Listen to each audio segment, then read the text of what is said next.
Journalist मैं हूं वंदना और आज हमारे साथ मौजूद है कांग्रेस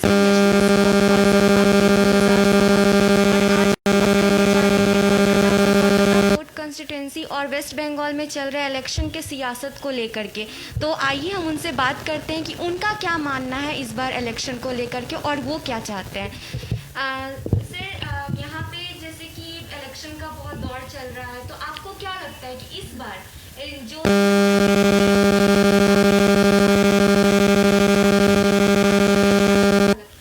देखिए, यहाँ पर पश्चिम बंगाल में तो हम लोग चाहते हैं कि संयुक्त मोर्चा जो यूनाइटेड फ्रंट हम लोगों का, जिसमें वाम दल है, कांग्रेस है, आईएसएफ है, इनका सरकार बनना चाहिए। क्योंकि 10 साल से ममता बनर्जी यहाँ पर सरकार में आई है। 2011 में कांग्रेस के सपोर्ट से वो पश्चिम बंगाल में मुख्यमंत्री बनी। जब से मुख्यमंत्री बनी तब से यहाँ पर कांग्रेस को ख़त्म करने का काम किया।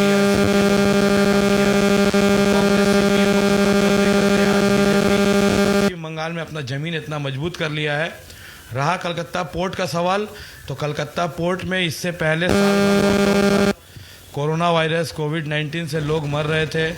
छोटे छोटे बच्चे अम्फान साइक्लोन के बाद जब गले तक पानी था, वाटर लॉगिंग था, बच्चे स्कूल नहीं जा पा रहे थे। उस वक्त यहाँ पर दुआरे सरकार चला, कि अब दुआरे सरकार ये लोग चला रहे हैं। और उस वक्त यहाँ पर जो एमएलए हैं हकीम साहब, उनको एक बार भी यहाँ के अवाम ने नहीं देखा है। क्योंकि उस वक्त असल दरकार यहाँ पर एमएलए काउंसिलर का था। वो कहते थे कि मेरा इतना उम्र हो चुका है कि मैं अगर कोविड-19 के समय में लोगों के पास जाऊंगा तो मुझे कोरोना हो सकता है। पास में वार्ड है 78 नंबर वार्ड, वो ward schedule caste ladies reservation अपना बोरिया बिस्तर लेकर के चले गए। उनको उस वक्त वहाँ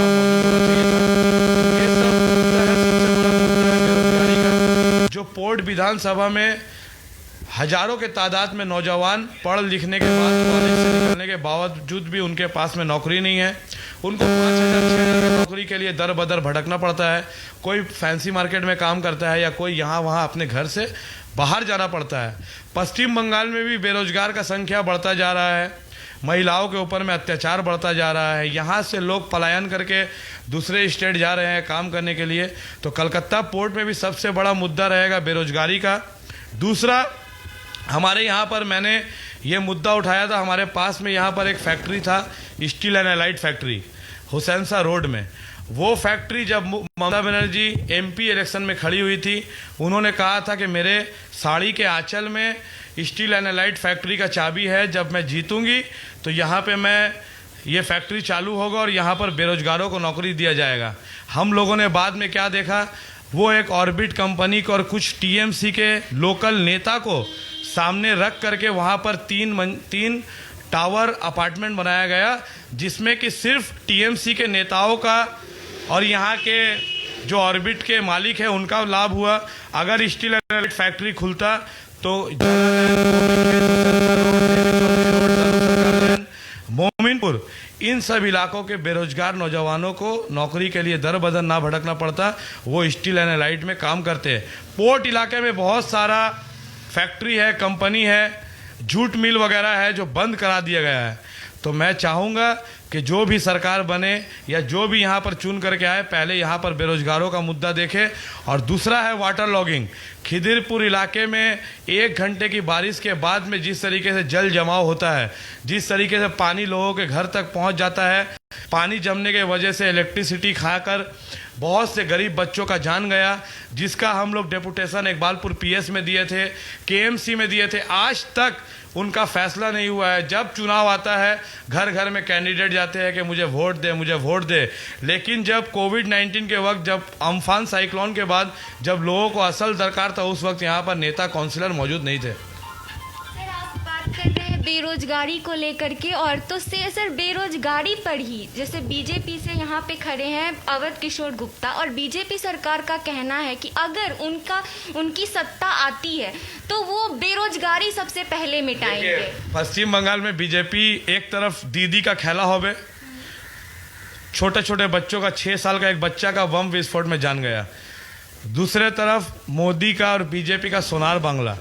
तो पहले वो सोनार यूपी बनाए, सोनार मध्य प्रदेश बनाया। सोनार और भी जगह है। हिमाचल प्रदेश के मुख्यमंत्री लड़कियों के जीन्स के ऊपर में सवाल उठा रहे हैं और यहाँ पर वो महिलाओं की बात करते हैं। योगी आदित्यनाथ, जिनके उत्तर प्रदेश में सबसे ज़्यादा माइनॉरिटीज़ के ऊपर में, दलित के ऊपर में, महिलाओं के ऊपर में सबसे ज़्यादा अत्याचार उत्तर प्रदेश में है, और वो पश्चिम बंगाल की बात करते हैं।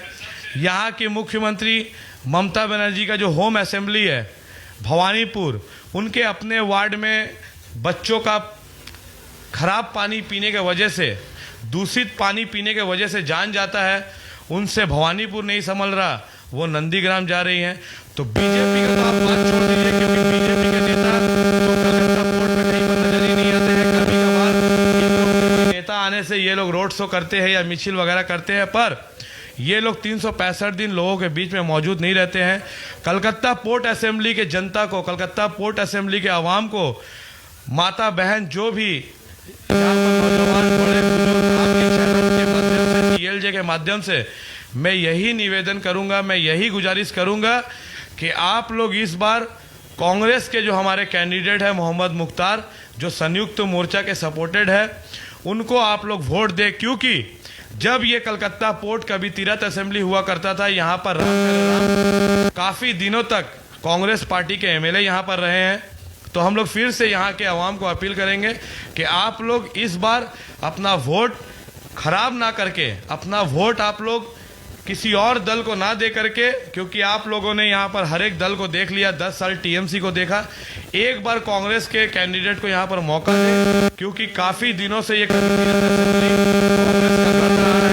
यहाँ पर TMC आने के बाद भी कांग्रेस का किया है। तो हम लोग यहाँ के आवाम को आपके चैनल के माध्यम से अपील करेंगे कि आप लोग इस बार संयुक्त मोर्चा के सपोर्टेड जो कांग्रेस के कैंडिडेट है मोहम्मद मुख्तार साहब को आप लोग पंजा के निशान में वोट दें। TMC से खड़े उम्मीदवार फिरहाद हकीम के बारे में जनता का कहना है कि उन्होंने बहुत किया है यहाँ के लिए, और मतलब कि जनता उनसे खुश है। तो इस पर आप क्या कहेंगे? देखिए, आज जो विधायक चुन करके आते हैं तो उनका सरकारी जो काम रहता है, जैसा कि वो मैटरनिटी हॉल बनाए हैं और भी बहुत सारे, जैसा मटिया बुरुज में एक इंग्लिश हम लोग इस बात का सराहना करते हैं। हम लोग इसमें उनको कभी भी नहीं बोले कि वो काम वो गलत किए हैं या वो काम उनको नहीं करना चाहिए था, वो काम किए हैं। लेकिन जो सबसे बड़ा मुद्दा है बेरोजगारी का, वो बेरोजगारी का मुद्दा में बॉबी हकीम साहब फेल है। क्योंकि देखिए, आज सरकार में है, वो पश्चिम बंगाल में नगर उन्नयन मंत्री है, तो पूरे पश्चिम बंगाल में जहाँ पर भी पश्चिम बंगाल का उन्नयन का काम होगा वहाँ पर लोग बोलेंगे कि हाँ फिरहाद हकीम ने काम किया है। तो वो तो उनका सरकारी काम है ही, लेकिन वो जो पोर्ट असेंबली में इतने दिन से MLA है, मंत्री है, सैनिटाइजर मशीन जो उनका घर पड़ता है चेतला, वहाँ पर हम लोग देखते थे लॉकडाउन के वक्त, वहाँ KMC का सैनिटाइजर मशीन का गाड़ी जाता था KMC का। तो वो कलकत्ता पोर्ट में एक बार भी वो सैनिटाइज का गाड़ी क्यों नहीं घुराया गया खिदिरपुर इलाके में? और वाटर लॉगिंग में जब लोगों का जान गया तो उनके घर में उस वक्त MLA को मौजूद होना चाहिए था, उस वक्त MLA मौजूद नहीं थे। अभी हाल फिलहाल में मयूरभंज में एक 3 बच्चों का ट्रक पलटने से मौत हुई है, उस मुद्दे में भी उन लोगों को आज तक कोई इंसाफ नहीं मिला। तो ये सब ट्रैफिक व्यवस्था जो है और जो कलकत्ता पोर्ट का स्थानीय इशू है, इन सब में उनको ध्यान देना चाहिए। हम लोग यही अपील करेंगे। कोविड सिचुएशन चल रहा है, आपने देखा तो जो कैंपेनिंग चल रही है बीजेपी की लगातार चल रही है। ममता दीदी ने कहा कि हमें मतलब एक चरण में ही इलेक्शन कर लेना चाहिए क्योंकि बहुत ज़्यादा सिचुएशन बढ़ रहा है। और कांग्रेस की तरफ से राहुल गांधी ने ट्वीट किया कि वो अपना पूरा रैली ही कैंसिल कर रहे हैं। तो आपको क्या लगता है कि ऐसे सिचुएशन में, ऐसा जब जनता डरी हुई है, वो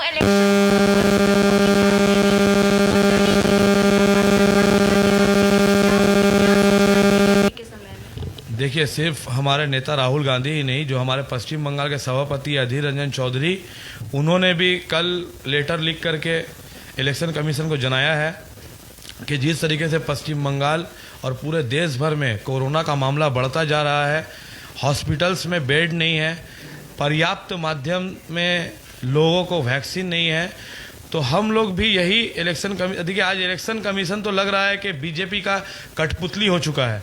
इलेक्शन कमीशन को जिस तरीके से बीजेपी कठपुतली की तरह घुमा रहा है, उस तरीके से इलेक्शन कमीशन यहाँ पर काम कर रहा है।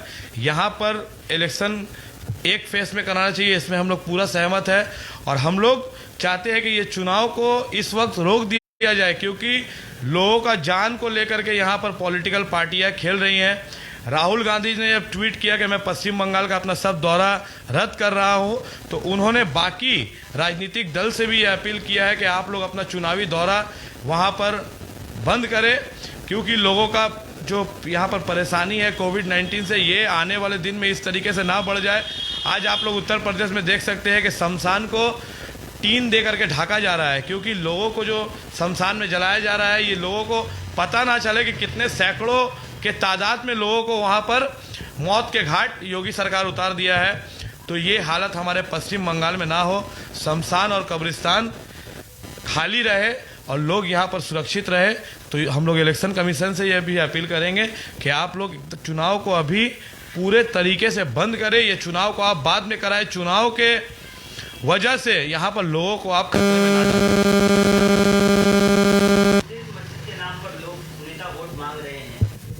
अभी कोरोना महामारी आया, अस्पताल की कमी, ऑक्सीजन की कमी, तो जनता किस चीज़ों पर वोट करे? मंदिर मस्जिद के नाम पर वोट करे या अस्पताल के नाम पर वोट करे, जिसकी आज सबसे ज़्यादा ज़रूरत है? ऑक्सीजन नहीं की वजह से कितने लोगों की जान जा चुकी है। देखिए, ये तो जब पिछले साल कोविड-19 जब आया, उस वक्त हर एक स्टेट में ये सरकार को ये सोचना चाहिए था कि मैं किस तरीके से अपने जनता को बचाऊं और किस तरीके से उनको हर एक हॉस्पिटल में बेड मिल सके कोविड-19 के पेशेंट को। हम लोग टीवी में देख रहे थे, आईडी हो या आर.एन. टैगोर हॉस्पिटल हो या बहुत सारा कोविड का जो हॉस्पिटल है पश्चिम बंगाल में, उसके बाहर में लोग अपने मरीज को गाड़ी में लेकर के ऑक्सीजन देकर के बैठे हुए, उनके पास में बेड नहीं है। बेसरकारी अस्पताल में बेड नहीं है, वहाँ पर बुकिंग चल रहा है, जैसा कि Woodland, CMRI, Kothari, BP Poddar, बहुत सारा ऐसा अस्पताल है। खास करके खिदिरपुर इलाके में मैं आपको बहुत सारा नाम दे सकता हूँ, बेड नहीं है। और यहाँ पर काफी लोग हैं जो पॉजिटिव पाए गए हैं, हॉस्पिटल से उनको बता दिया गया है कि आप कोविड-19 में पॉजिटिव है, लेकिन अभी तक उन घर में स्वास्थ्य दफ्तर से पश्चिम बंगाल में जो हेल्थ डिपार्टमेंट है उनके तरफ से ना कोई फ़ोन आया है, ना ही उनको कोई परामर्श दिया गया है कि आप घर में आइसोलेशन में रहे या होम क्वारंटाइन में रहे या आप किस तरीके का दवाई इस्तेमाल करें। ये आज तक स्वास्थ्य विभाग से नहीं दिया गया। मेरे पास में यहाँ पर महादेव तालाब एक मोहल्ला है, वहाँ पर कल मुझे कुछ लोगों ने फ़ोन किया कि मेरा घर में पॉजिटिव हुआ है, लेकिन उनके पास में आज तक कोई भी स्वास्थ्य भवन से लोग नहीं आया। तो ऐसे सैकड़ों और हजारों के तादाद में पश्चिम बंगाल में लोग हैं जो पॉजिटिव होने के बाद भी अपने घर में हैं और वो डर से सरकार को ये नहीं बता रहे हैं कि हम लोगों को पॉजिटिव है, हम लोग क्या करें, या सरकार पॉजिटिव होने के बाद में उनके घर में, क्योंकि पश्चिम बंगाल स्वास्थ्य विभाग के पास में ये पूरा रिपोर्ट रहता है कि कौन पॉजिटिव है कौन पॉजिटिव नहीं है। जैसा कि मीडिया में आप देखते हैं हर दिन इतना मामला हुआ, आज इतने लोगों की मौत हुई, आज इतना लोग कोरोना से संक्रमित हुए, लेकिन अभी तक उन लोगों के घर में स्वास्थ्य विभाग से कोई भी तरीके का उन लोगों को सुझाव नहीं दिया गया है या किसी भी तरीके का उनको मदद नहीं किया गया है कि वो क्या करें। तो इसी तरीके से काफ़ी लोग हैं जो अपने घर में ही कोविड का शिकार होकर के मौत के घाट उतर जा रहे हैं और किसी नेता को या सरकार को ये चिंता नहीं है, वो लोग अपना सरकार यहाँ पर कैसे बनाएंगे, बस दीदी और मोदी यही करने में परेशान है। तो हम लोग चाहते हैं कि पॉलिटिकल पार्टियों को कि आप लोग अपना सभी चुनावी रैली और सभी चुनावी जनसभा को रद्द करें और यहाँ के लोगों का जान का आप फिक्र करें, ना कि लोगों से अपील करेंगे कि आप लोग अपने घर में रहे और अगर बिना वजह आप बाहर ना निकले और मास्क का इस्तेमाल करें और जो भी कोविड-19 में प्रोटोकॉल दिए गए हैं उनको आप पूरा तरीके से निभाएं। और वो हम लोग खास करके जिस दिन यहाँ पर 26 तारीख को चुनाव है, हम लोग इलेक्शन कमीशन को ये अपील करेंगे कि जो पोलिंग बूथ का संख्या है इसको बढ़ाया जाए, क्योंकि पोलिंग बूथ में सैकड़ों के तादाद में लाइन ना लगे, क्योंकि उस लाइन में भी काफी लोग कोरोना से संक्रमित हो सकते हैं। और सभी लोगों को इलेक्शन कमीशन की तरफ से मास्क सैनिटाइजर दिया जाए, क्योंकि लोग वोट देने के चक्कर में कहीं ये ना हो 2 तारीख का यहाँ पर चुनाव रिजल्ट के बाद यहाँ पर कोरोना महामारी से हजारों लाखों लोगों की जान जाए और उस वक्त कोई भी नेता आपके घर में आपको देखने या बचाने नहीं आएगा। तो आपका आपका जान आपके हाथ में है। कोरोना से बचे, स्वस्थ रहे, और खास करके इलेक्शन कमीशन को मैं कहूंगा कि कोरोना का पूरा प्रोटोकॉल हर एक पोलिंग बूथ में आप लोग इसको इस्तेमाल करें। इलेक्शन को लेकर आप जनता को एक बार और हम यही अपील करेंगे कि पूरे पश्चिम बंगाल में यूनाइटेड फ्रंट, जो हम लोग सांप्रदायिकता के खिलाफ और सेकुलर जो भी ताकत है, जैसा कि Indian secular front Abbas Siddiqui का, आज टीएमसी बीजेपी सवाल पूछ रहा है कि अब्बास सिद्दीकी एक सांप्रदायिक दल है, तो मैं उनको बोलना चाहूंगा कि इतने दिनों तक अब्बास सिद्दीकी और फुरफुरा शरीफ को लेकर के टीएमसी राजनीति किया है, तो वो सांप्रदायिक नहीं था, और उनका पार्टी का नाम है इंडियन सेकुलर फ्रंट, और उनके ज्यादातर उम्मीदवार नॉन माइनॉरिटी है, हिंदू उम्मीदवार है, तफसीली उम्मीदवार है, दलित उम्मीदवार है, मतुआ संप्रदाय का उसका उम्मीदवार है। तो आईएसएफ है, हमारे साथ में सीपीआईएम है, सीपीआई है, आरएसपी है, फॉरवर्ड ब्लॉक है, उसके साथ साथ हमारे इंडियन नेशनल कांग्रेस है। तो ये एक साथ सांप्रदायिक बीजेपी और टीएमसी को हटाने के लिए ये एक यूनाइटेड फ्रंट बना है।